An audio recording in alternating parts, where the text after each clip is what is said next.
थी।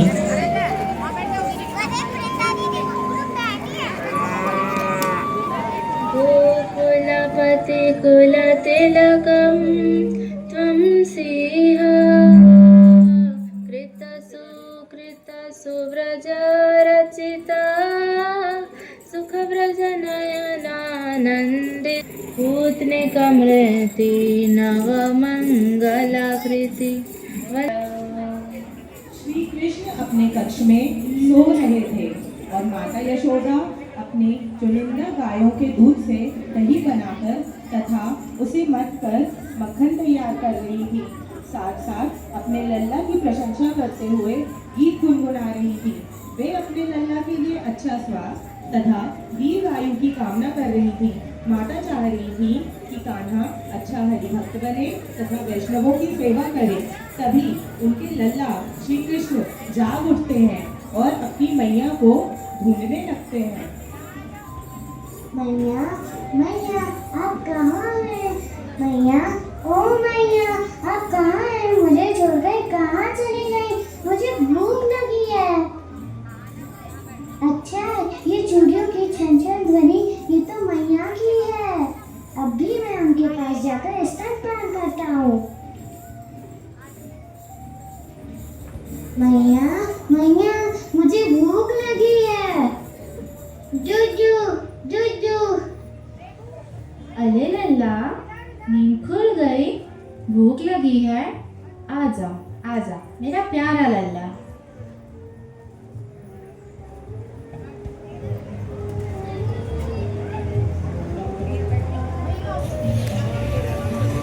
ओहो, चूल्हे पर चढ़ा दूध ओवन पर आ गया है। कान्हा, थोड़ा रुक, मैं अभी आती हूँ। ये दूध तो लल्ला की सेवा के लिए है, मैं इसे नष्ट नहीं होने दूंगी। चूल्हे पर चढ़े दूध की विशेषता यह है कि यह नंद महाराज की 9 लाख गायों में से कुछ विशेष गायें थीं, जिन्हें सुगंधित चारा खिलाया जाता था, जिससे उनका दूध भी सुगंधित हो और वे श्री कृष्ण की सेवा में लग सके। श्री कृष्ण को अपनी माता का स्तनपान करते देख दूध को अनुताप हो रहा था कि वे श्री कृष्ण की सेवा नहीं कर पा रहा है, इसलिए उनका जीवन व्यर्थ है तथा उनका आग में जल जाना ही उचित होगा। मैया मुझे छोड़कर चली गई।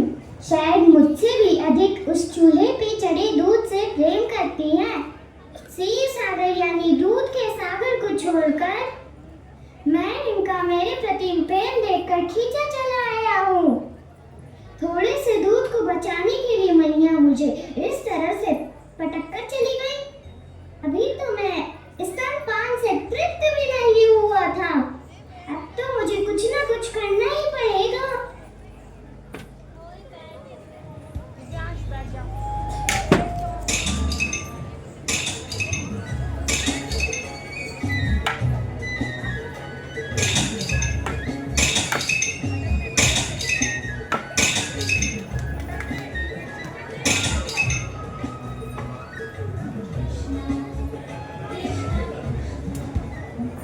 अरे, कान्हा अभी तो यही था, कहाँ चला गया?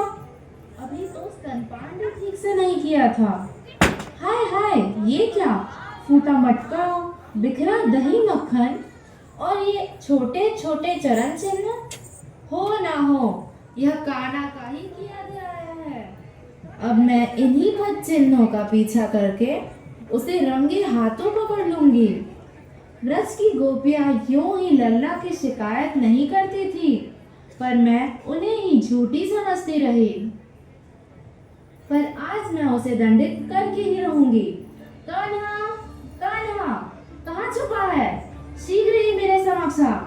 आज तो मुझसे तू बच नहीं सकता। कान्हा, कान्हा, जल्दी भागो, मैया आ रही हैं। बहुत क्रोधित लग रही हैं। यह सब क्या हो रहा है यहाँ? उधर मटकी किसने फोड़ी? दही मक्खन किसने फैलाया? वो तो भगवान की छड़ी से टूट गई मैया। और बंदरों को मक्खन किसने खिलाया? मैया, जिसने बंदरों की सृष्टि की उन्हें भी खिलाए मैया।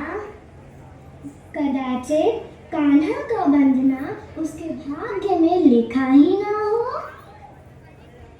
क्यों रे लल्ला, इतनी सा और बन यह सब क्या हो रहा है यहाँ?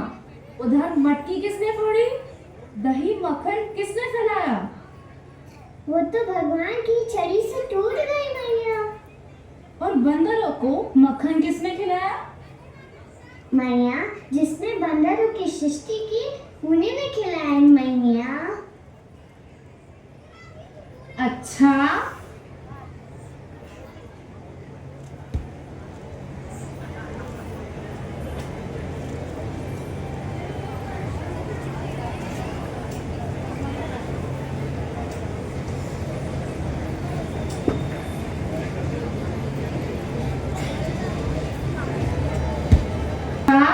बातें बना रहा है। चल नीचे उतर, बहुत नटखट हो गया है। सर्वश्रेष्ठ गायों के दूध, दही, मक्खन मैं अपने हाथों से बनाकर खिलाती हूँ, फिर भी दूसरे धोबियों के घर जाकर चोरी करता है। अपने ही घर में चोरी करके तूने सिद्ध कर दिया कि उनका कथन सत्य है। अगर आज मैंने उसे सीख नहीं दी तो मेरा कान्हा बिगड़ जाएगा। रुक जा पुत्र, मैं थक गई हूँ। मैया, मत मारो, मुझे डर लग रहा है। मुझे मत मारो मैया। मैंने तो कुछ भी नहीं किया मैया। भगवान की इच्छा से ये बंदर घर के अंदर आ गए और मैंने मक्खन का मटका पकड़ लिया। क्या इसमें मेरी कोई गलती है? ओ चोरों के राजा, बंदरों के साथ रह रहकर तेरा भी स्वभाव बंदरों जैसा हो गया है। अच्छा, मैं अगर बंदर जैसा हूँ तो मैं जंगल चले आता हूँ और वहीं रहूंगा। अच्छा, अब देख मैं तुझे इस ओखर से कैसे बांधती हूँ, तब देखना कहीं जाने की सोच भी नहीं पाएगा। मैया, मुझे छोड़ दो, मुझे मत बांधो। हे हुई माता, आप ताऊ जी को कहाँ लेकर चली गई? आज घर पे मेरे बाबा भी नहीं है। मुझे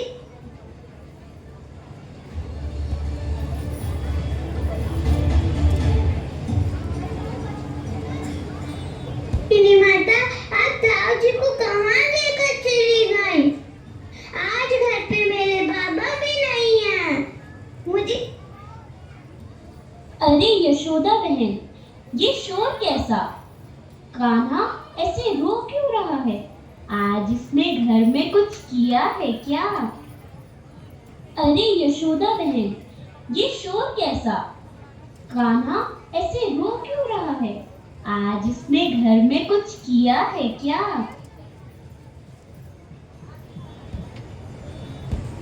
प्रतिदिन आप लोगों की शिकायतों को मैं अविश्वास करती रही, पर आज तो इसने घर पर भी।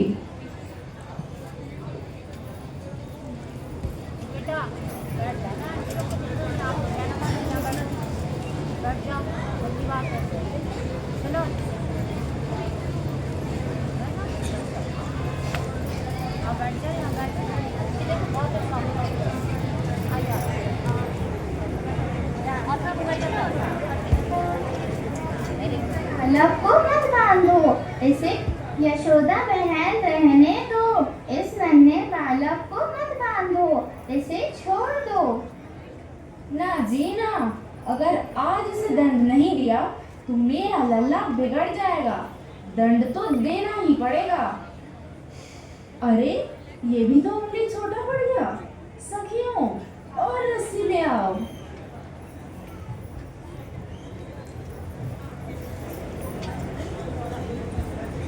ये क्या हो रहा है? हर बार 2 उंगली छोटा। इस छोटे बालक पे तनिक भी दया नहीं आती क्या? अब इसे छोड़ दो। नहीं नहीं, मैं इसे आज बांध कर ही छोड़ूंगी। इतने सारे रस्सियों को जोड़ने के बाद भी 2 उंगली क्यों छोटी पड़ रही है? कदाचित कान्हा का बंधना उसके भाग्य में लिखा ही ना हो। क्यों रे नंदा, इतनी सारी रस्सी से भी क्यों नहीं बंध रहा है? पेट फुला रहा है क्या? यशोदा बहन, इसे छोड़ दो, हम शिकायत नहीं करेंगे। यशोदा बहन, हमें क्षमा करें, अब हम कान्हा की कोई शिकायत नहीं करेंगे। अरे कोई और रस्सी लाकर देना। ये लीजिए रस्सी। हे भगवान, अब मैं क्या करूं? मैं तो थक गई हूँ। पर आज इसे दंड नहीं दिया तो मेरा कान्हा बिगड़ जाएगा। मैया, अगर मुझे बांधकर आपको खुशी प्राप्त होगी तो ये लो रस्सी और मुझे बांध दो। ले, ऐसा ही बंधा रहे, अब कहीं जाकर उधम नहीं कर पाएगा। अब ना तो तुझे दूध मिलेगा ना मक्खन। मैं भीतर जाकर भोग तैयार करती हूँ। बार बार 2 उंगली छोटा पड़ने का रहस्य बार-बार 2 उंगली छोटा पड़ने का रहस्य ये है कि भगवान श्री कृष्ण को प्राप्त करने के लिए हमारी 100% चेष्टा तथा भगवान की कृपा होनी चाहिए। भगवान भक्त वत्सल है, भगवान हृत वत्सल है। कितनी विचित्र घटना है। पूरे विश्व ब्रह्मांड को बांधने वाले आज यशोदा माता के प्रेम की डोरी से बंध जाते हैं। यह भगवान श्री कृष्ण की अचिंत्य शक्ति का एक और प्रदर्शन है। जब माता यशोदा अपने गृह कार्यों में अत्यंत व्यस्त थी, तभी भगवान श्री कृष्ण की नजर यमला अर्जुन वृक्ष पर पड़ी।